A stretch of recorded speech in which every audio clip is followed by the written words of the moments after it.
पंचरात्र विश्व कल्याण यज्ञ निमंते यज्ञशालार शुभखुंटी स्थापन।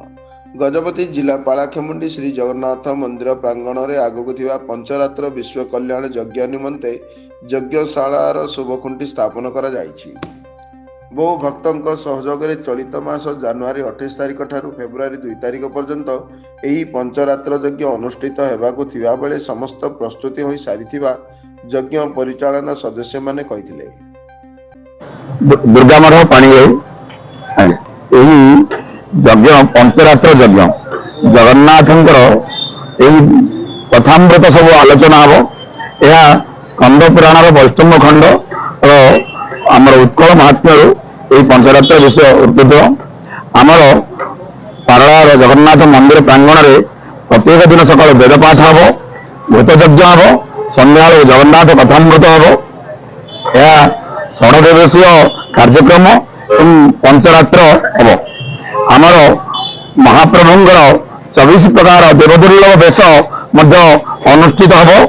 आमर प्रत्येक दिन सकाल वेद पाठ पर आमर भूत यज्ञ पर आमर प्रसाद सेवन हम। शेष दिन अन्न यज्ञ बंदोबस्त अच्छी। आमर 28 तारिख दिन गंगा आवाहन बा कलश यात्रा सदरा बंधर आरंभ हम। आमर यज्ञ सारा जाए आसो। आमर लास्ट दिन महाप्रभुंर पूर्णाहुति पर यज्ञ पूर्णाहुति पर नगर परिक्रमा हम। यही कार्य को आम डॉक्टर आशुतोष मिश्र जगन्नाथ कथामृत भक्त मान शुणे एवं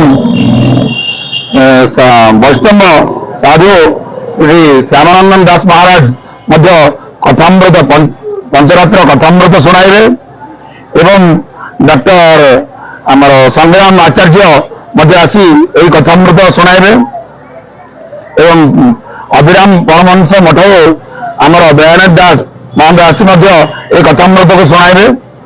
आमर समस्त भक्त को समस्त जनसाधारण को आम निवेदन करुचु जे ये महान कार्यक्रम भव्य कार्यक्रम समस्त आसी जोग दिंतु एवं समस्त ये कार्य सहभागी हूँ।